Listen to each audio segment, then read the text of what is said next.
Happy Thanksgiving, everyone. So good to be with you today. It's day before Thanksgiving, 2025. And just been thinking about how our attitude of gratitude determines our altitude, as a teacher of mine taught me many years ago. And I really look at Thanksgiving as a practice day also, that it's a day to rehearse, practice, embed a habit of daily thankfulness. And so wanted to share that with you and encourage you to spend time with your families and those you care about and really express your appreciation, for folks in your life. It's so easy to overlook how much people mean to us who are an important part of our lives. So, really wanted to offer you that and blessings for this day coming up tomorrow and every day to allow the attitude of thankfulness and appreciation to permeate and uplift your life and that of those around you. So I did come across a paper that just came out this year. I wanted to share that with you, which was pretty detailed on the subject, I have to say. And it was very interesting what they found. So let's look at this together. This was published in the Journal of Positive Psychology earlier this year. There's been a lot of gratitude research over decades, and this paper just came out. It's pretty detailed intervention, the efficacy of 7 gratitude interventions for promoting subjective well-being. Well, that sounds cool.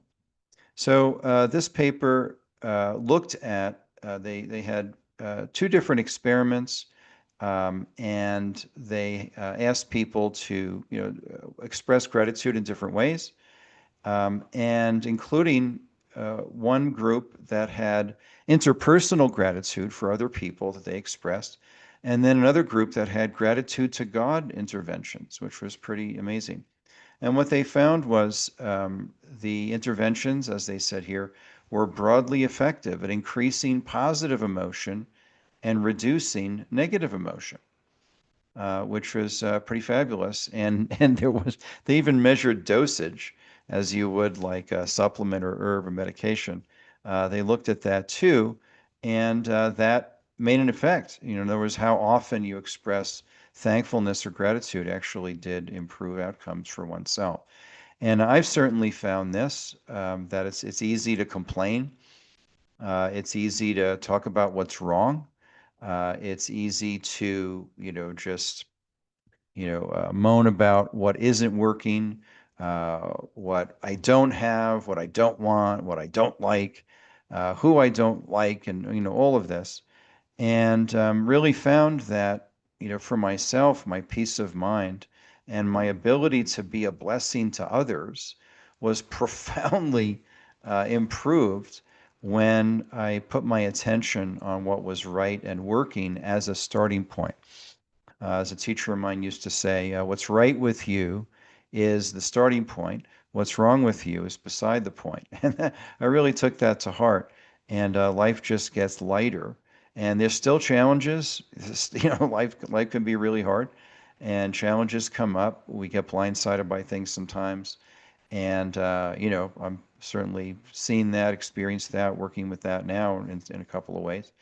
And this attitude of thankfulness in all things, not just for specific things, but even in adversity, as a being thankful for that as a catalyst for growth and to extend a blessing into that challenging situation has really been helpful for me.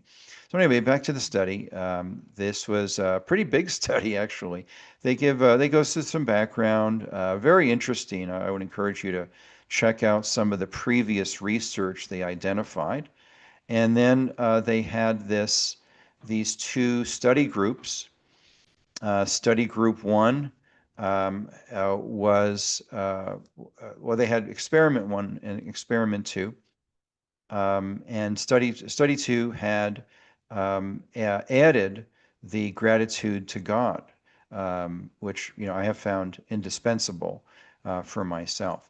So anyway, they go through an enormous amount of detail. I don't want to spend a lot of time. I want to give you a punchline.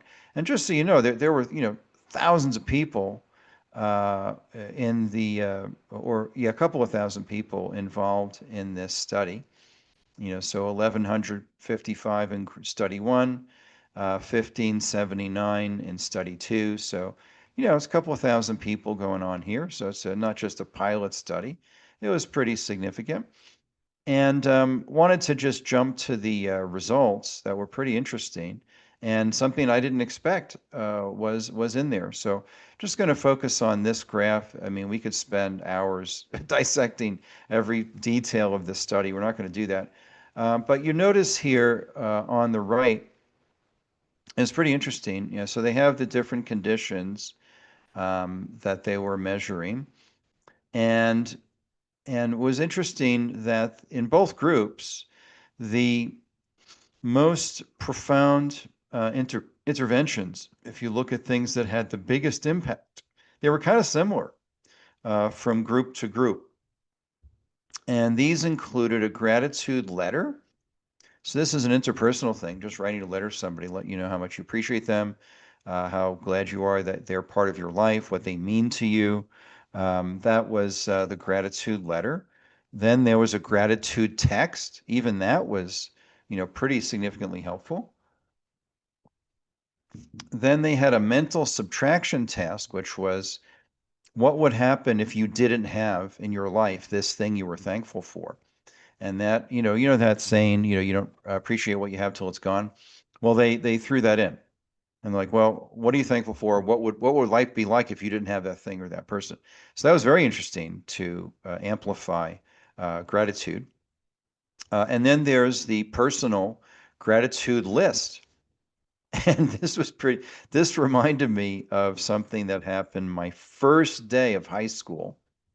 I was in religion class um, with, I forgot the brother's name. He was a Marist brother, Malloy High School in Queens, New York. So what a fabulous school. So thankful for that. And so he said, he started out the first class of the year and the first day of high school. So we're all like panicked. We were BMOC, big man on campus, eighth grade. I'm a big eighth grader. And now you're at the bottom of the heap again as a freshman in high school. So we're feeling all these massive upperclassmen walking around. We're feeling really small. And anyway, so pretty intense day, but very exciting, and it was a wonderful, supportive, beautiful environment. And he said, we have a quiz, take out a piece of paper. And we like freaked out. What do you mean we have a quiz? We haven't learned anything yet. So everybody's panicked. He says, take out a piece of paper. And he said, write down everything you're thankful for. And, this is a kind of pop quiz, kind of a surprise. And, this is a fairly dark time in my life.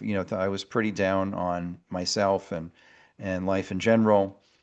And so this was kind of a challenge. Like I was like, what do you mean? I'm not so I had like 6 things on my list that after 5 minutes I could come up with 6 things or something like that, however long, however many minutes it was. Dave Multaney sitting next to me. I look over at him and he's just banging them out. He got 100 and however many things you wrote down on your gratitude list was your quiz score. So I got a 6 and Dave Multaney got like 104. Like he just kept banging them out. And in a related assignment, we had to draw our self-portrait. I was this little tiny figure, this little stick figure on the huge piece of paper. Dave Multaney, like the king of self-esteem, his face took up the entire piece of paper. So it just shows, and so it was very correlated. And so that was really an eye-opener for me of the importance of gratitude. And the teacher was, highlighting that with this pop quiz and this assignment of self-portrait. So that, that whole story came to mind when I was reading this paper on the gratitude list, which was pretty cool. So the gratitude list is, what are you thankful for? Write it down. And, for the last 35 years, I've been asking patients of my practice, I've been asking patients to, not every patient, but many times when it felt like it would be helpful to keep a gratitude list. Write down 5 things every day that you're thankful for. Try to come up with 5 new things each day.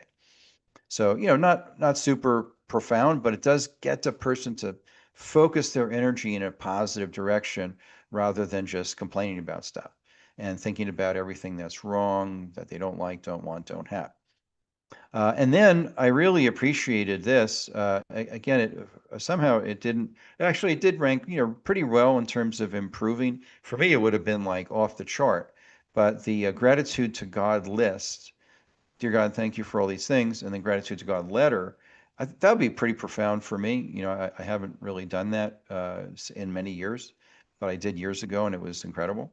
So the thing that I came away with here was they discovered that writing things down was important, not just expressing or doing a mental exercise, but actually writing it down and expressing it that way was very helpful.